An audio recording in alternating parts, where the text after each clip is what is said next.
Not as much as anyone else. You're nothing but a child. Playing with toys.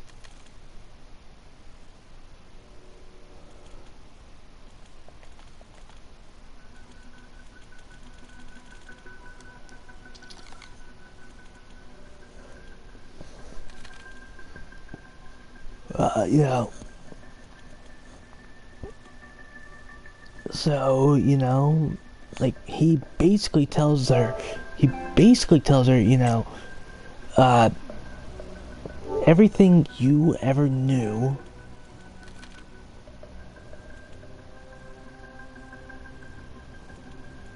is a lie. It's it's a bit better. You know, everything he says, huh? You can't even imagine my pain, my anger at the world.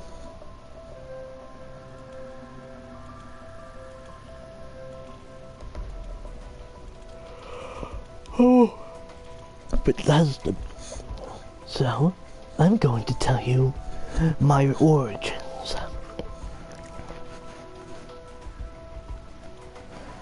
As Alistair tells her about his origin, Alistair goes into detail that he wasn't wanted, or that when he was born, his family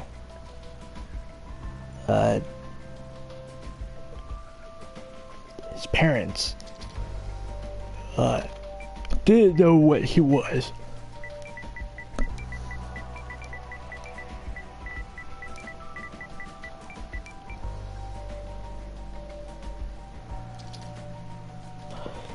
Didn't know what he was. And his parents' names are, like, Elaine and,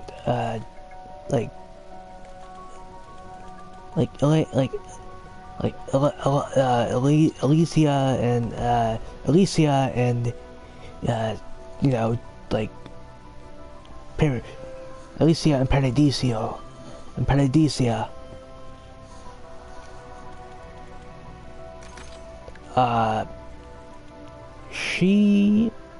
They are, an interesting bunch. Chris, they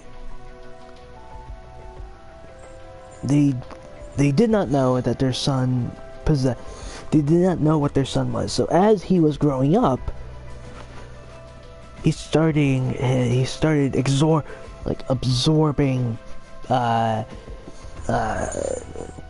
he started emitting an aura of despair, a aura of fear. So when that happened, Alistair grew up alone. His parents abandoned him, almost the moment he started showing signs.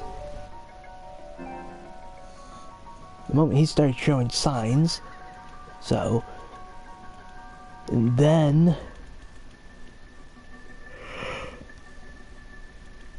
he proceeded, and then after a while, after a long while, centuries would have gone by,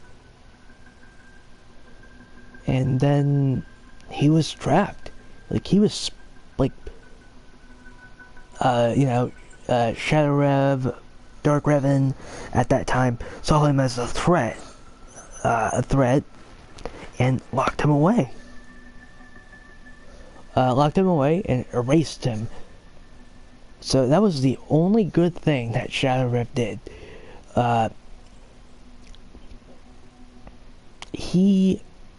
So Alistair is in the void. He's in the lowest parts of the void. As Alistair is sitting there, growing in power, growing disillusion, and going insane, due to the effects that he doesn't have his opposite. His opposite. For where there is hope, for where there is despair, there must be hope.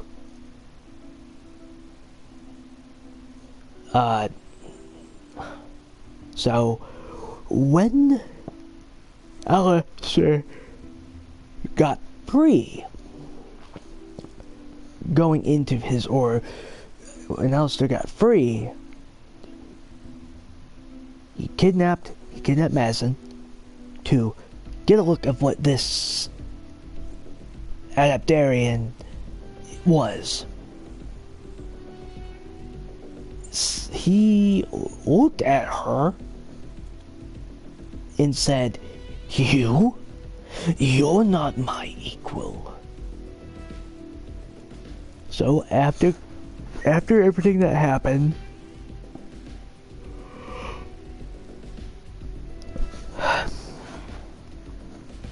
so Alistair is finally at his peak.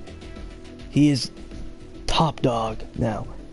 He's at his strongest right now, as fear and doubt are all up into it. Death, he says. Death would not take me.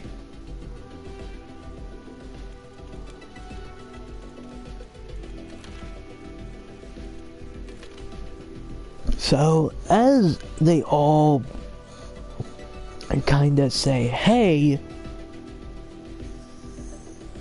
this is it.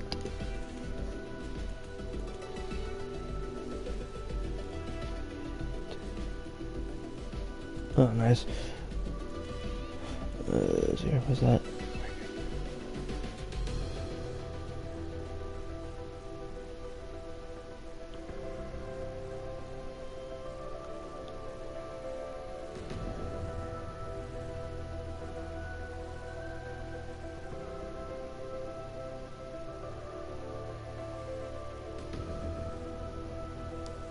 Okay.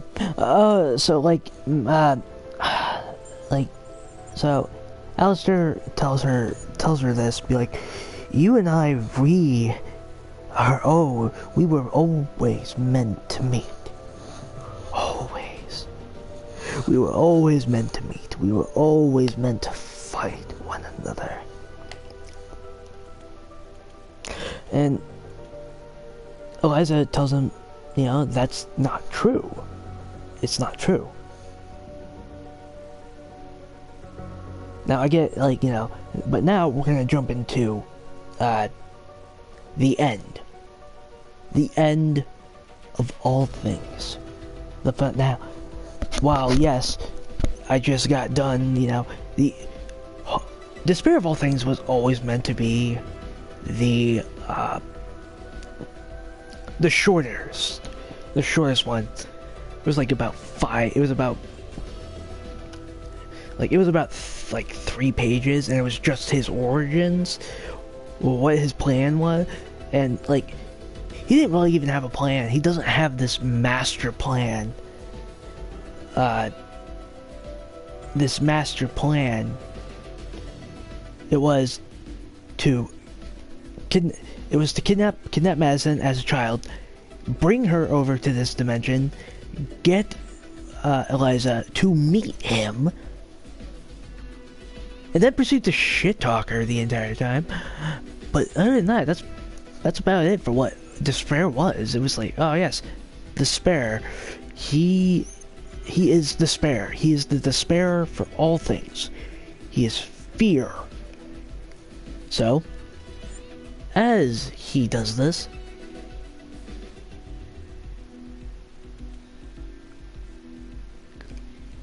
So, as we switch gears to the end. To the end.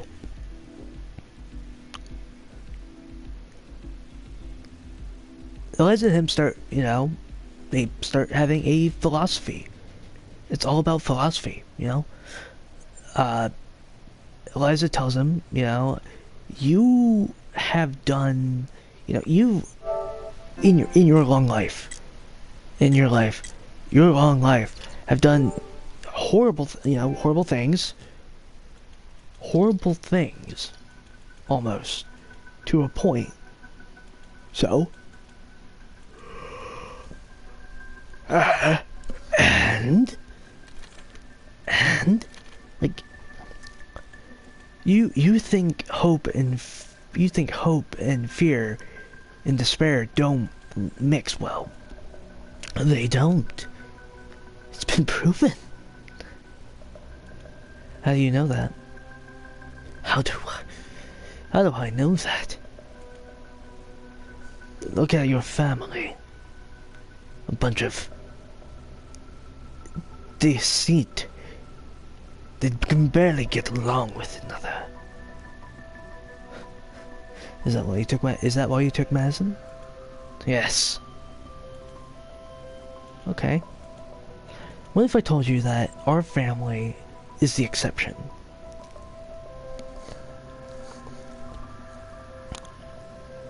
My family is the exception. With everything. Everything that you claim is wrong. With everything. You claim that anything that has an opposite is not good. Like, anything that has an opposite and counteracts that opposite is not good. Yes. Okay. So why in the blue hell is it that my grandfather, the Dark Aether, and his brother, the Aether, can get along? They've been at each other's throats the longest. Probably even longer than you've been alive. Probably longer than you. Definitely longer than me. They've been at each other's throats for the longest time. And they were at home, living their lives for the first time. Experiencing life for what it is, life. That was their biggest hope. Their biggest hope.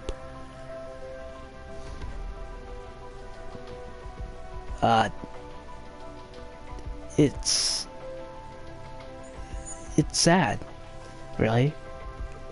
Sad to see everything go. Sad to see things, like, sad to see stuff, sometimes not work out. Your family abandoned you because they didn't know what you were.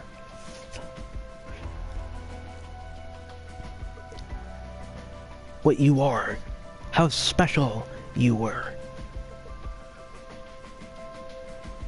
How special you were in the sense of the universe. But now the Omniverse. Your parents didn't know what you were. They couldn't even experience it. You were the first. You were the first of us. What we would call Aetherians, you call Adaptarians. You have done... Yes, you have done unspeakable things. You have been locked away in the void for eons, for trillions of... for as long as history has been... Ray, you are even not remembered anymore. So, I want you to come with me. See See with your own eyes. See with your own eyes. What was, if I'm right? And if I'm right, we can coexist. Balancing each other out. Balancing each other out. For as much despair as you make, for as much fear as you cause, I will be there to counter you with as much goodness and with as much hope as I can.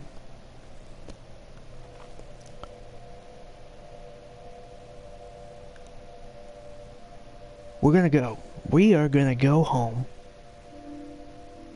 You're coming with us to see how true opposites converse with each other.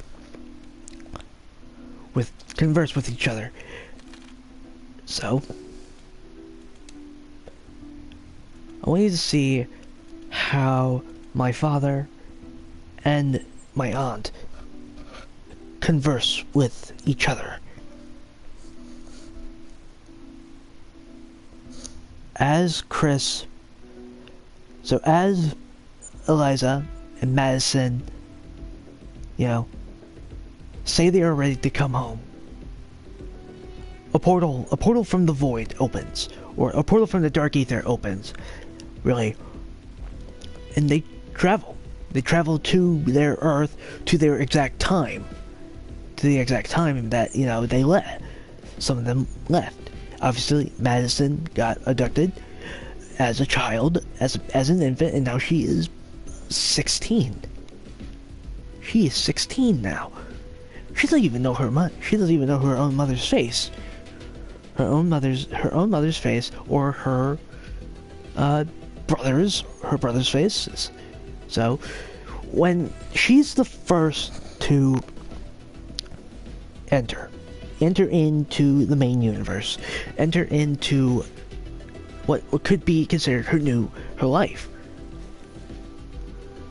As that happens, Emily Kent sees this person walk out, and then Eliza, and then an unknown figure.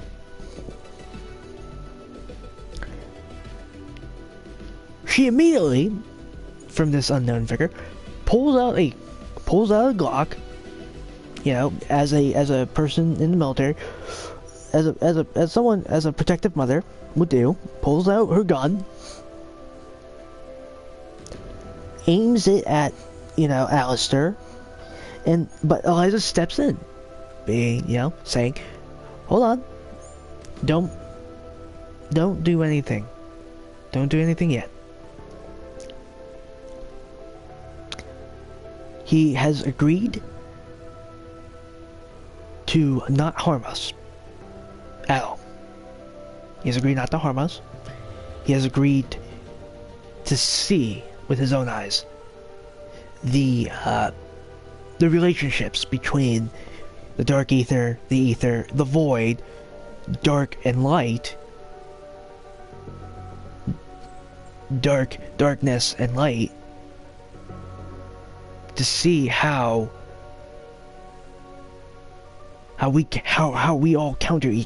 you all counter each other. So, as everyone kinda sits, contemplate everything that happened, Chris proceeds to ask him, "Who are you? And why have we never heard of you?" My name is Alistair the Void. I'm the first Aetherian. The original. And I can see that you are, and it's usually a 1 in billions. It's normally a 1 in 5 billion that the Aetherian gene is activated. Okay, what is that? What is the Aetherian gene? I don't even know. It's something I had.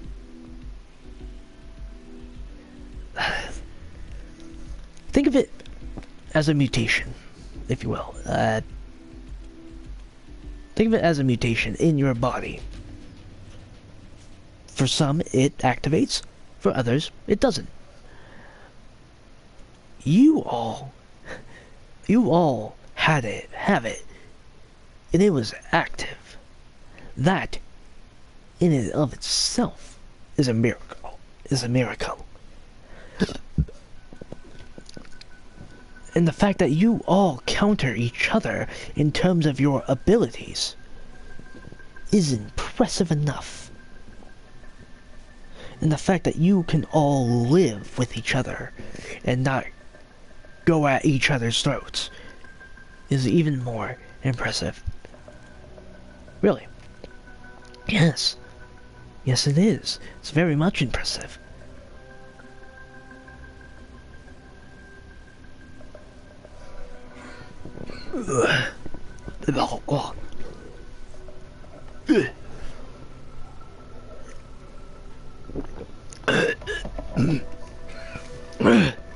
So, as everyone is kind of, talking and, talking things out, Alistair apologizes.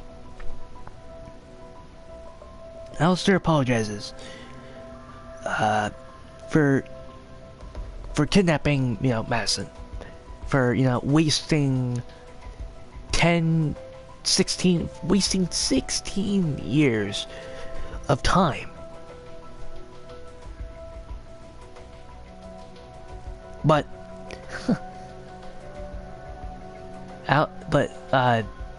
what is it?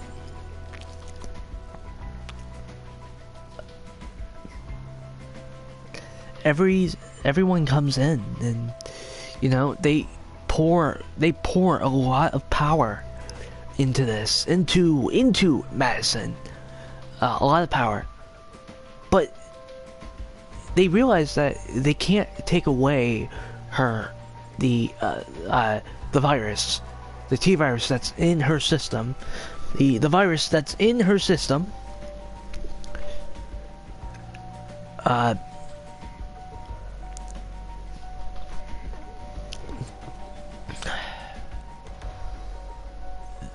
That is part of her. That is permanently part of her being. Now, no matter how much time, but what they can do is revert her back to a baby, back to a day old baby, because that's how much time passed for them. It's only been 3 days for them. It's only been 3 days for us. Like, it's only been 3 days since she was born. So, what they do is they revert her back into a child. Revert her back into an infant.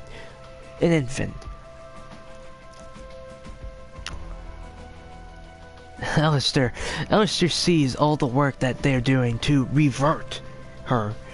Be like, is this what a family is? Yeah, it is. For us, this is how we live. We may fight with each other because of our natures. We may disagree on some things because of our nature. But you had no one. Now, you had no one. You had no one in your life. No one to help you. No one to care for you. more importantly, you didn't have hope. You didn't have hope with you. You didn't have hope until me. Until I came into existence. Maybe that's why the void spat you. Maybe that's why the void spat you out, or something like that. Maybe this was all a lesson for you by the void, by Sheridan, who, you know, is the void. Who's the void? Maybe this was a lesson for you, that everything and all things, everything needs hope, despair. All things need hope and despair. Fear keeps us alive, but hope makes us overcome that fear. Makes us stronger. It makes us stronger, and it makes us better. I will I would prefer you to join us, to not necessarily join our family, not to join our family,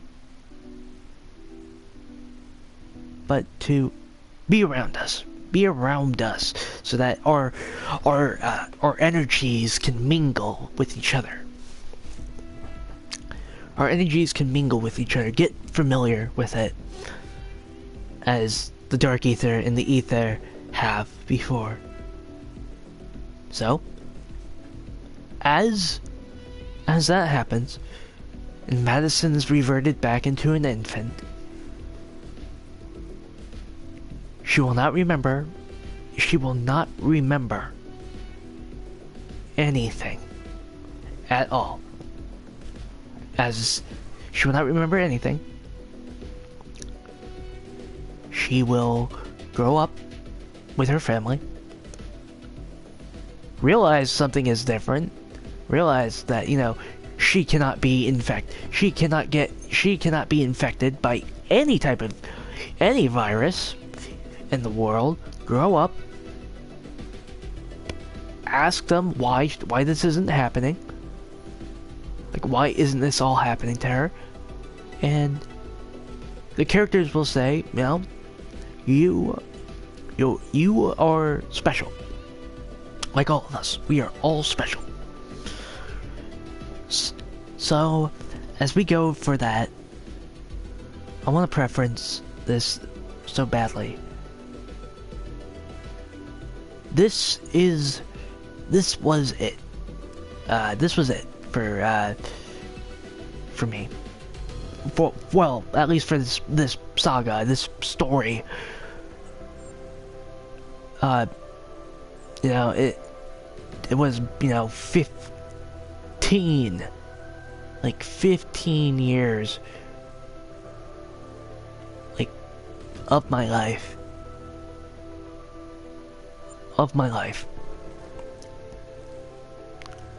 That I got to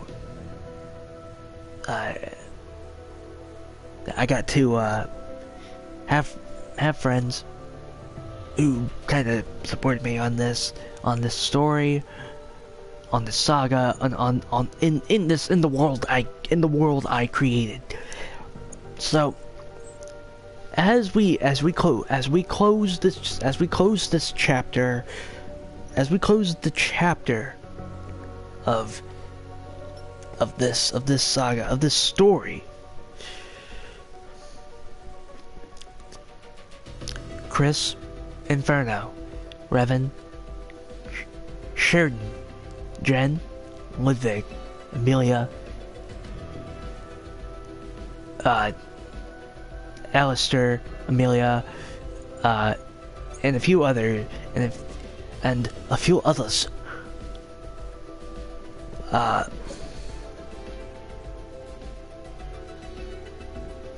a few others will be. So, as we So as everything fades out, as everything fades to black,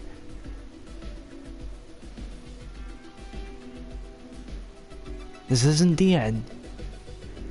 This is the end for us. We have our peace. But out there in the Omniverse, new heroes will arise. New warriors, new myths will arise.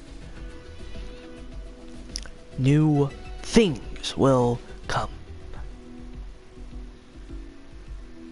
And as a spanning shot of the greater Omniverse comes around, it singles on one particular, almost non-present universe, where an age of gods and the age of men, where the age of the gods never ended.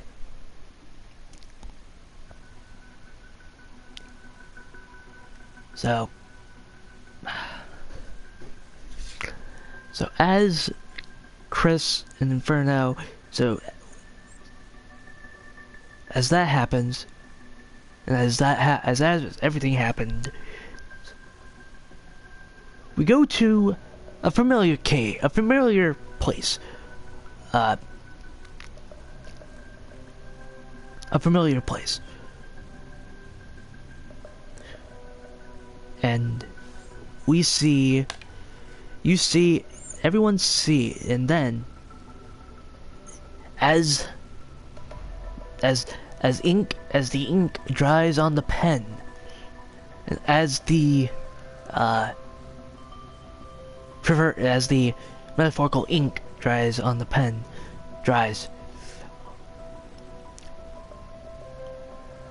the book closes, but not shelved. The book is not shelved.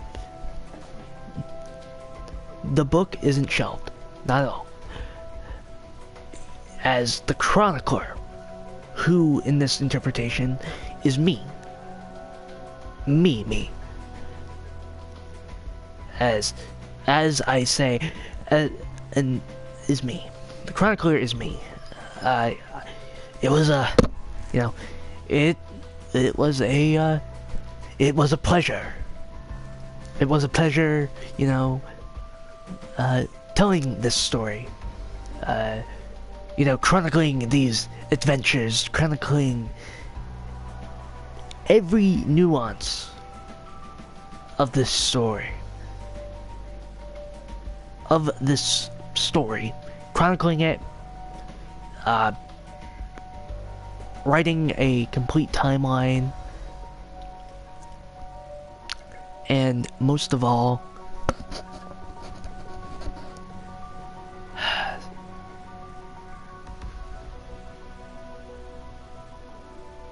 this isn't the end. Yes, this is the end of the main story. This is the end of the main story. Now, obviously, I'll come back around here to this universe. This universe, just to, write something about these characters, in their daily lives. What they are doing now. What would Revan be doing now that he is free of all responsibility, now that he had set up he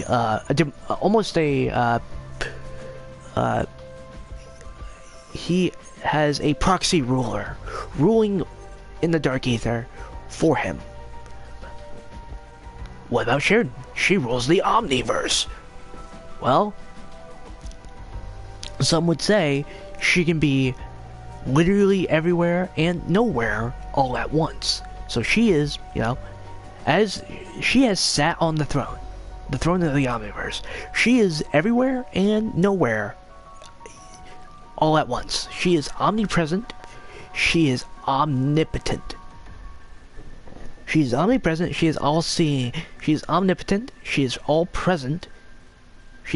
So she is able to, you know, live her life. Live her life again. At least for this time.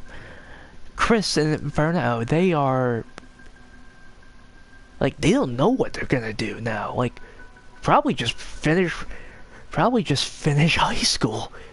Probably just finish high school now, considering the fact that, you know, this is the day that they are on is only a day after the day, like hours after Chris disappeared. So that's, like, you know, so, like, yeah, no, they're all gonna be finishing high school together, which is kind of funny. It's funny that happened the way that it happened the way that it did. Like, yeah, Inferno's the only one that doesn't really have to finish high school because he already finished high school.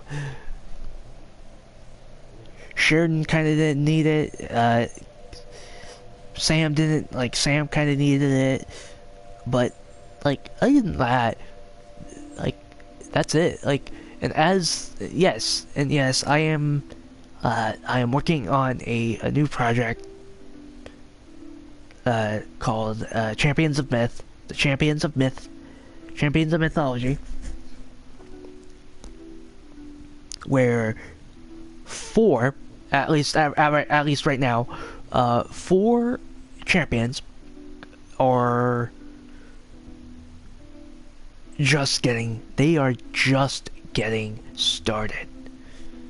In fact, they haven't even met one another yet, because they are all from all walks of life, and more importantly, on 3 different continents.